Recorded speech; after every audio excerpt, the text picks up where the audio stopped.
Hello everyone అందరూ ఎలా ఉన్నారు? అందరూ బాగున్నారని అనుకుంటున్నాను. లాస్ట్ వీడియోలో చెప్పాను కదా గోకర్ణ నుండి ఎక్కడికి వెళ్తున్నాను అనేసి. పార్ట్ 2 వీడియో అనమాట. నేనైతే ఇప్పుడు గోకర్ణ బస్ స్టాండ్కి అయితే వచ్చేసాను. ఇక్కడ బస్ స్టాండ్లో మురుదేశ్వర్ బస్సులు అయితే ఉంటాయన్నమాట. మేము వెళ్ళేసరికి మురుదేశ్వర్ బస్ అయితే లేదు. సో అంకోలా బస్సులు అయితే ఉన్నాయి. అంకోలాకి ఎక్కేసి అంకోలాలో దిగేసి అక్కడ నుండి మురుదేశ్వర్ బస్సులు అయితే ఎక్కాలన్నమాట. అక్కడ ఎక్కేసి మురుదేశ్వర్కి అయితే వచ్చేసాము. ఇక్కడ చూడండి టెంపుల్ దగ్గర అటు సైడ్ మన పార్కింగ్ కూడా ఉందన్నమాట. లగేజ్ రూమ్ ఉంది, పార్కింగ్ ఉంది. ఎవరన్నా లగేజ్ పెట్టాలనుకుంటే అక్కడ లగేజ్ రూమ్లో పెట్టేసేసి లగేజ్ టెంపుల్లోకి అయితే వెళ్ళొచ్చు. మేము కూడా అలాగే టెంపుల్లోకి వెళ్ళామన్నమాట. లగేజ్ అక్కడ పెట్టేసేసి మేము వెళ్ళేసరికి 2:30, 3 అవుతుంది టైము. ఆ టైంకి టెంపుల్ అయితే క్లోజ్లో ఉండింది. వెళ్ళిన ఒక 10 మినిట్స్కి టెంపుల్ అయితే ఓపెన్ చేశారు. అప్పటికి క్రౌడ్ చాలామంది అయితే ఉన్నారనమాట. లోకల్ వాళ్ళు అండ్ అక్కడ దర్శనం చేసుకోవడానికి వేరే వేరే ఊర్ల నుంచి కూడా వచ్చున్నారు తెలుగు వాళ్ళు చాలామంది అయితే. అండ్ అది కాక మండే కదా, సో క్రౌడ్ అయితే ఎక్కువ ఉన్నారు. గోపురం చూడండి, ఆ లాస్ట్ వరకు పై వరకు అయితే గోపురం మనకి 20 అంతస్తులు ఉందన్నమాట. గోపురం అయితే సుమారు 249 అడుగులు అయితే ఉందంట గోపురము. నేను కూడా ఫస్ట్ టైం మురుదేశ్వర్కి రావడము. పనుడు ఆత్మలింగాన్ని తీసుకొని వెళ్తుండగా మా వినాయకమయ్య వచ్చేసి ఆత్మలింగాన్ని ఇక్కడే నెలకొల్పారంట అనేసి పురాణాల్లో చెప్తూ ఉండేవారు. ఇక్కడ విశేషం ఏంటంటే కర్ణాటకలోని ఉత్తర కన్నడ జిల్లాలో అరేబియా సముద్రానికి తీరాన ఉన్న ఒక ప్రసిద్ధ శైవ క్షేత్రం అన్నమాట. ఇక్కడ లోపల మెయిన్గా శివయ్యని దర్శనం చేసుకున్న తర్వాత లోపల చిన్న చిన్న గుళ్ళు అయితే ఉన్నాయన్నమాట. ఇక్కడ చూడండి చిన్న చిన్న గుళ్ళు, చిన్న కొండ పైన ఋషులను విగ్రహాలు కూడా పెట్టారనమాట. చాలా బాగా సెట్ చేశారు అక్కడ, అంత బాగా. చూడండి లోపల చిన్న చిన్న గుళ్ళు అయితే ఉన్నాయి కదా. అక్కడ మనకి సుబ్రహ్మణ్య స్వామి ఉన్నారు, వినాయకమయ్య ఉన్నారు, ఇంకా నవగ్రహాలు అన్నీ ఉన్నాయన్నమాట లోపల. టెంపుల్ చిన్న చిన్న టెంపుల్స్. ఫినిషింగ్ చూడండి ఎంత బాగా ఇచ్చారు విగ్రహాలని. ఎంత బాగుంది అంటే క్లారిటీగా విగ్రహము అంత బాగా కనిపిస్తుంది. టెంపుల్ అయితే చాలా బాగా నచ్చింది. ఫస్ట్ టైం వచ్చినా కూడా నాకు చాలా బాగా నచ్చింది. లోపల చిన్న చిన్న గుళ్ళు, ఆ విగ్రహాలు ఎంత బాగున్నాయంటే లోపల. చూడండి 3:30 అయింది టైము నేను దర్శనం చేసుకున్న టైంకి. ఆ టైంకి కూడా జనాలు వస్తూనే ఉన్నారు.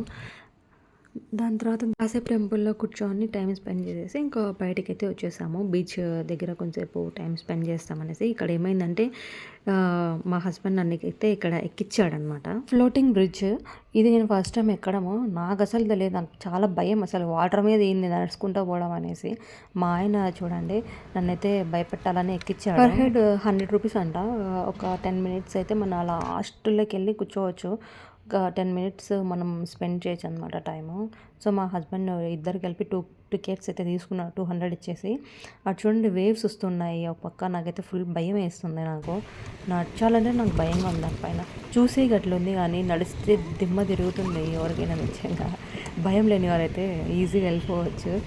నాలాగా భయం ఉండేవాళ్ళు అస్సలు వెళ్ళలేరు. అక్కడ ఒక పక్క వేవ్స్ వస్తున్నాయి. మనం వెళ్ళే కొద్దీ వేవ్స్ అనేది ఎక్కువ వస్తున్నాయి. అండ్ వాటర్ లోతు కూడా ఎక్కువ ఉందన్నమాట. సో మనకి వెళ్ళే కొద్దీ మనకు అలలు అనేది ఎక్కువ వస్తూ ఉన్నాయి. జాగ్రత్తగా వెళ్ళాలి. నేను ఎక్కడ నీళ్ళలో పడిపోతాను అనేసి నాకు భయం వేసింది. నిజంగా నేను ఒకసారి అయితే కింద పడ్డాను. ఆ వీడియో నేను దీంట్లో పెట్టలేదు. ఆ వీడియో మా అమ్మ చూసిందంటే ఇంకా నేను ఎక్కడికి ఇంకా పంపేదు. నేను అందుకే చెప్పలేదు. ఇక్కడ చూడండి ఇంకా ఎట్లా ఇట్లా ఇంకా పట్టుకొని వచ్చేసాము. ఇక్కడికైతే వచ్చేసి ఇక్కడ నిలబడుకుంటే అస్సలు కాదు, కింద పడిపోతున్నాము. సో కూర్చున్నాం అనమాట. కూర్చొని కొద్దిసేపు ఇట్లా అక్కడ ఈవినింగ్ టైం కదా, ఈవినింగ్ 4:30 అలా అయింది. ఆ సన్సెట్ని చూస్తా చాలా పీస్ఫుల్గా అనిపించింది. అలా అక్కడ వెళ్ళి కూర్చున్న తర్వాత 10 మినిట్స్ అయిపోయిన తర్వాత ఇంకా రిటర్న్ అయితే మళ్ళీ వెళ్ళాలి. అక్కడ రిటర్న్ వెళ్తూ ఉన్నా కూడా నాకు ఏమైందంటే లాస్ట్ బీచ్ వచ్చే వరకు అలలు ఎక్కువ రావడంతో అక్కడ కూడా కింద పడుతూ ఉన్నాను. ఆగి ఆగి అక్కడ సపోర్ట్కి ఆ తాడు పట్టుకుని అయితే వెళ్తూ ఉన్నాను నేనైతే. నిజంగా చాలా భయం వేసింది నాకైతే. అది ఓ పక్క వాటర్ కూడా ఉంది. జారినాం అంటే సర్రంగా ఇంకా ఎక్కడ ఉంటామో తెలియదు, ఆ నీళ్ళలో పడతాము. ఇంకా జాకెట్ ఉంది కాబట్టి మనకి ఏమో, నాకు అది ఉన్నా కూడా నాకు భయమే నీళ్ళలో పడతాను అనేసి. ఫస్ట్ టైం అలా ఎక్కడం ఎక్స్పీరియన్స్ చూడండి. పడిపోయిన అంత అలలు అట్లా మనిషిని కింద వేసేస్తున్నారు. ఏదైతే బాగుంది ఎక్స్పీరియన్స్. నెక్స్ట్ టైం ఇంకోసారి ఇది చేయాలని అనుకోవడం లేదు.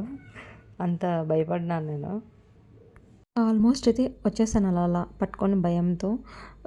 ఎవరైనా ఇంకా వెళ్ళాలి, ఎక్స్పీరియన్స్ చేయాలి అనుకుంటే ఎంజాయ్ చేయండి వెళ్ళి బాగా. అండ్ ధైర్యవంతులు అయితే ఖచ్చితంగా ఎక్స్పీరియన్స్ చేయండి. చాలా బాగుంది అయితే లాస్ట్‌లో వెళ్ళి బాగా పీస్‌ఫుల్‌గా కూర్చోవచ్చు అనమాట ఆ వేవ్స్ మధ్యలో. దాని తర్వాత అక్కడ చూసారు కదా మనకి బోటింగ్ అయితే ఉన్నది. బోటింగ్ ఉంది. దాని తర్వాత స్కూబా డైవింగ్ ఇవన్నీ ఉన్నాయన్నమాట. స్కూబా డైవింగ్ కూడా ఎక్స్పీరియన్స్ చేయాలనుకుంటున్నాను. కానీ కుదరట్లేదు. ఖచ్చితంగా వెళ్తాను అది కూడా నెక్స్ట్ టైం ఎప్పుడన్నా. దాని తర్వాత ఇక్కడ వచ్చేసేసి కాసేపు వాటర్‌లో ఆడుకున్నాననమాట. మా హస్బెండ్ అదే గోకర్ణలో కూడా నన్ను ఆడుకోనియలేదు మా హస్బెండ్. సో, ఇక్కడ ఆడుకుంటామనేసి నేను అడిగాను. నేను మా హస్బెండ్ ఇద్దరమే వెళ్ళాం కదా! ఇంకా బ్యాగ్స్ అన్నీ మా హస్బెండ్‌కి ఇచ్చేసేసి కాసేపు ఇలా సముద్రంలో అయితే ఆడుకున్నాను నేను. అండ్ నాకు వాటర్ అంటే చాలా ఇష్టం అనమాట. సో, వాటర్‌ని చూస్తే ఆడుకోవాలనిపిస్తాయి. ఇంక మా హస్బెండ్ కూడా సర్లే ఆడుకో ఇంకా బస్‌కి 2 అవర్స్ ఉంది కదా అనేసి ఓకే అనేసాడు. సో, ఇంకా ఆడుకుంటూ ఉన్నాను అక్కడ. మనకి అక్కడే ఎదురుగా వాష్‌రూమ్స్ అయితే ఉన్నాయి స్నానం చేయడానికి. 20 రూపీస్ తీసుకుంటారు. నేను అక్కడికెళ్ళి స్నానం చేసి ఇంక టెంపుల్‌కైతే వచ్చేసాను. అండ్ ఇక్కడ క్యూ చూసారా? ఇదొచ్చేసి ఈవినింగ్ సన్‌సెట్ చూడడానికి మనకి గోపురం పైకైతే పిలుచుకొని వెళ్తారనమాట. 20 రూపీస్ ఇస్తే. మీరు ఎప్పుడైనా మురుడేశ్వర్‌కి వస్తే ఖచ్చితంగా ఇదైతే ఎక్స్పీరియన్స్ చేయండి. చాలా బాగుంటుంది. అండ్ ఇక్కడ క్యూ చూడండి ఎంతమంది ఉన్నారో ఈవినింగ్. మనకి దర్శనానికి సపరేట్ క్యూ ఉంది. ఇక్కడ గోపురానికి సపరేట్ క్యూ ఉందనమాట. మేమైతే ఇప్పుడు లిఫ్ట్‌లోకి అయితే ఎక్కాము టికెట్ తీసేసుకొని. బ్యాచెస్‌గా పంపిస్తున్నారు ఒక 10 మెంబర్స్‌ని అలా. మేమైతే ఇప్పుడు 19th ఫ్లోర్‌కి అయితే పిలుచుకొచ్చారనమాట పైకి. అండ్ ఇక్కడ చూడండి మనకి ఈవినింగ్ సన్సెట్ ఎంత బాగుందో చాలా బాగా నచ్చింది నాకైతే. ఆ వ్యూ చూడండి. స్వామివారికి అక్కడ ఏదో వర్క్ అయితే జరుగుతూ ఉందనమాట. సో, అక్కడ అన్ని కట్టెలన్నీ కట్టారు. ఆ కట్టెలన్నీ లేకపోతే స్వామివారు ఇంకా బాగా దర్శనం ఇచ్చేవారు. అసలు విగ్రహం చూడండి స్వామివారి విగ్రహం 123 అడుగులు ఉందంట. ప్రపంచంలోనే ఎత్తైన రెండవ శివుని విగ్రహం అంట. 20 అంతస్తుల గోపురం అనమాట. మనం ఈవినింగ్ టైంలో 20 రూపీస్ ఇచ్చామంటే ఆ గోపురం పైకైతే పిలుచుకొని వెళ్తారు. మేము 19th ఫ్లోర్‌కైతే వచ్చాము ఇక్కడికి. అక్కడ విండోస్ అయితే ఉన్నాయన్నమాట. ఆ విండోస్ నుంచి మనం ఇలా వ్యూని అయితే ఎంజాయ్ చేయొచ్చు. నేను ఆ విండోస్ నుంచి వీడియోస్ తీసుకోవచ్చు అనమాట. ఇక్కడ నుండి చూడండి ఎంత బాగా కనిపిస్తుంది వ్యూ అయితే. ఆ చెట్లు మనకి బోట్లన్నీ కూడా చిన్న చిన్నగా కనిపిస్తున్నాయి చూడండి. మనకి ఇంత హైట్ నుండి. ఈవినింగ్ టైము అయితే చాలా బాగుంటుంది వ్యూ. బాగా ఎంజాయ్ చేయొచ్చు. మనకి బీచ్ చూడండి లాస్ట్ వరకు కనిపిస్తుందనమాట. అక్కడ పడవలు కూడా కొన్ని వెళ్తూ ఉన్నాయి. చిన్న చిన్నగా కనిపిస్తున్నాయి చూడండి పడవలు కూడా. మనం ఒక 20 రూపీస్ ఇచ్చామంటే పైకైతే గోపురం పైకి పిలుచుకొని వెళ్తారు. మీరు ఎప్పుడైనా మురుడేశ్వర్కి వెళ్ళంటే తప్పకుండా ఇది ఎక్స్పీరియన్స్ అయితే చేయండి. చాలా బాగుంటుంది. అక్కడ వాటర్ స్పోర్ట్స్ అయితే ఉన్నాయన్నమాట. మీకు ఇంట్రెస్ట్ ఉంటే వెళ్ళి ఎంజాయ్ చేయొచ్చు. అండ్ బోట్ రైడ్ ఉంది. స్కూబా డైవింగ్ ఉంది. ఇంకా చాలా అయితే ఉన్నాయి. నేను వెళ్దామని అనుకున్నాను. బట్ నాకు టైం అయితే సెట్ అవ్వలేదు. మాకు బస్ 7 o'clock ఉంది. ఆల్రెడీ మేము 6:20, 6:30 అవుతుంది మేము గోపురం పైకి ఎక్కిన తర్వాత. మేము బస్ స్టాండ్కి అయితే వెళ్ళాలి. అండ్ అక్కడ టెంపుల్ నుంచి బస్ స్టాండ్ దగ్గరే వాకబుల్ డిస్టెన్సే అనమాట. సో, ఇక్కడ వ్యూ ఎంజాయ్ చేసిన తర్వాత మేము బస్ స్టాండ్కి అయితే వెళ్ళిపోయాము. ఇక్కడ చూడండి ఎంత బాగుందో వ్యూ అయితే.